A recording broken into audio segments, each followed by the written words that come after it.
Hello student, you are most welcome in this class, जिसमें आज आपको पढ़ाने वाले हैं प्रैक्टिस सेट 11 जो कि मैथमेटिक्स का है। ऑलरेडी इसमें आपको 1 से लेके 15 तक के क्वेश्चन करवा चुके हैं कि इस सेट में पूरे में 30 क्वेश्चन है, तो दो भागों में हम करा देते हैं। मोस्ट इंपॉर्टेंट मैथमेटिक्स के क्वेश्चन होंगे जो कंपटीशन के लिए इम्पॉर्टेंट हैं। तो देखते हैं क्वेश्चन 16 से।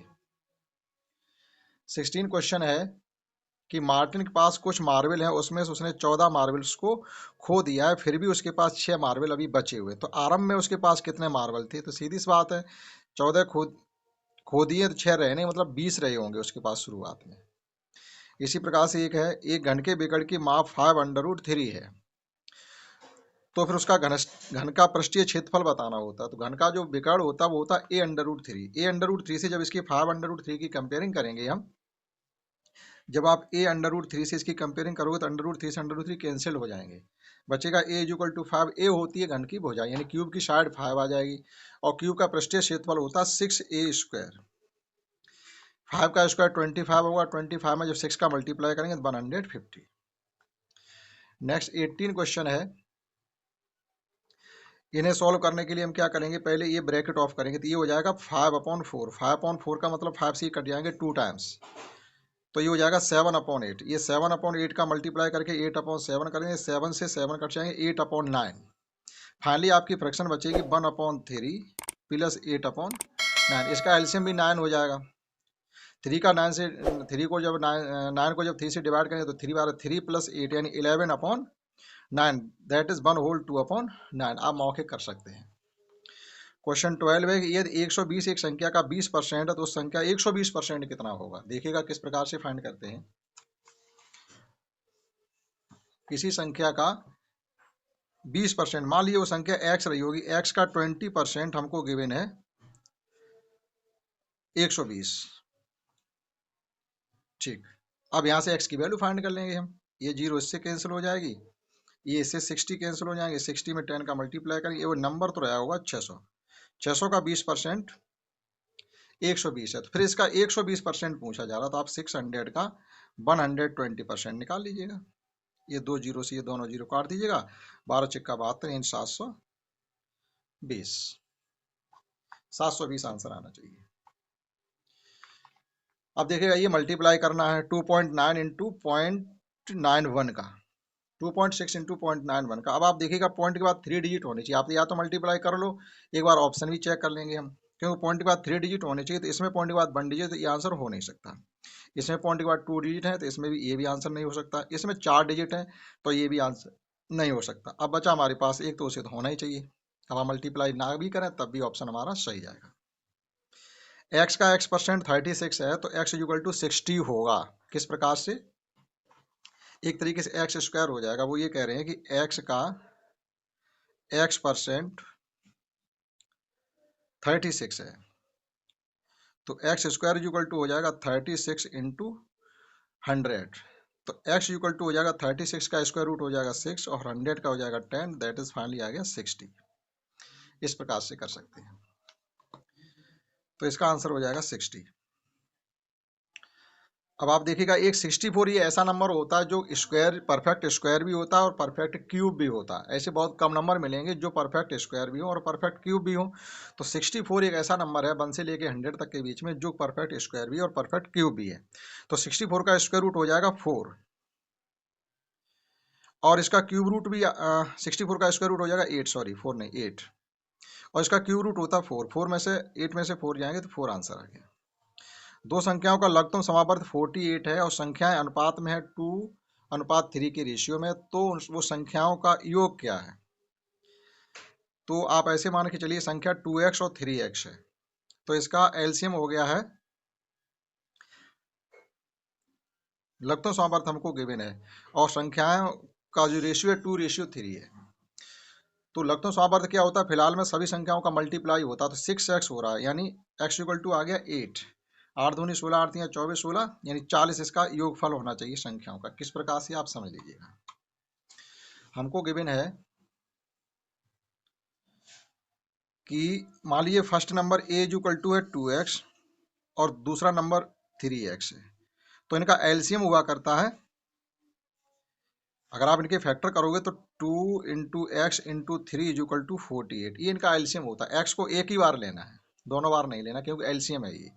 तो इनका मल्टीप्लाई हो गया 6x, 6x = 48, x = फाइनल आ गया 8। जब x = 8 आ गया तो यहाँ पर आप पुट कर दीजिएगा, तो ए नंबर निकल आया यानी 16, और दूसरा नंबर निकल आया है 24। जब इनका एडिशन पूछा गया तो ये हो गया 40। जब आप नंबरों को 2x 3x मान लेंगे तो इनका मल्टीप्लाई, लेकिन x को एक ही बार लेते हुए, वो एलसीएम माना जाता है, वहां से x की वैल्यू फाइंड कर सकते हैं।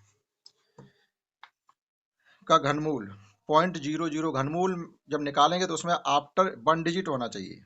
तो 1 डिजिट देखो, ये तो हो नहीं सकता क्योंकि इसमें पॉइंट ही नहीं है। इसमें 2 डिजिट ये हो नहीं सकता, इसमें 3 ये हो नहीं सकता, तो बी बचा।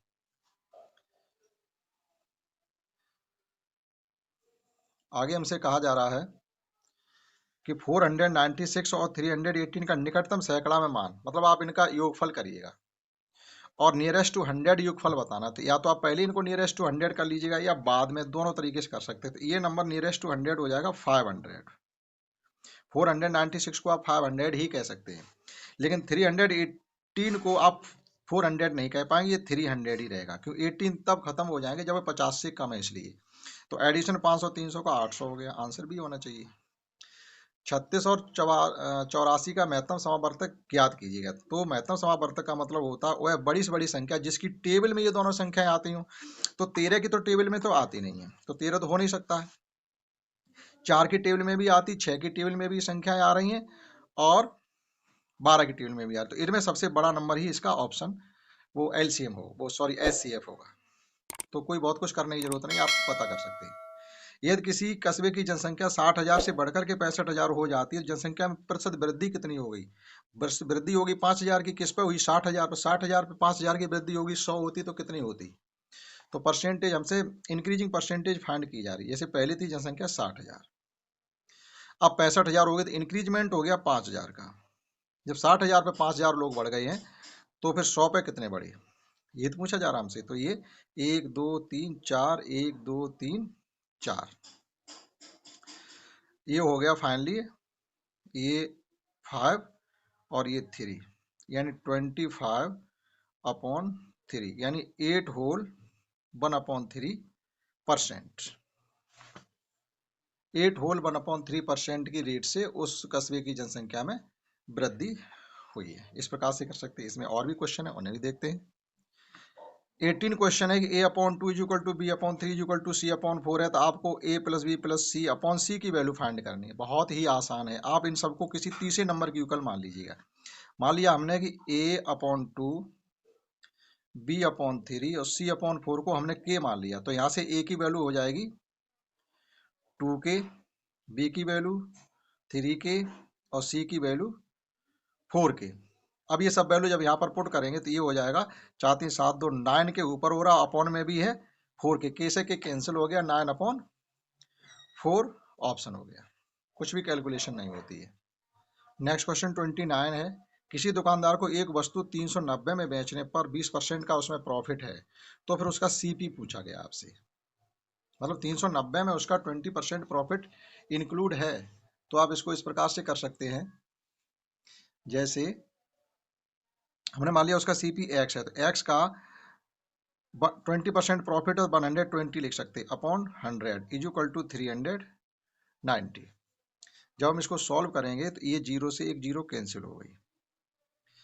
अब आप देखिएगा x = सीधा सीधा हो गया 39 × 100/12। ऐसे सॉल्व कर लो, 4 से कैंसिल कर लो, 4 3 जा, और ये 25 हो गया, और 3 से ये कैंसिल कर दीजिएगा 139 टाइम्स, 13 टाइम्स।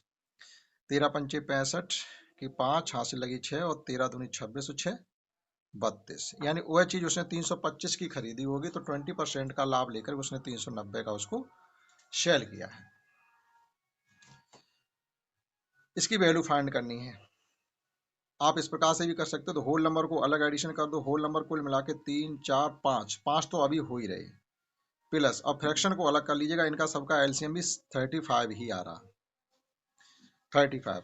तो 35 में 7 2 जा 14, 7 5 5 3 जा 15 और 6 अब ये एक इसको देगा तो 15 15 30 35 बटे 35 यानी 6 हो गया फाइनल। ये पूरी वैल्यू एक के यूकल है।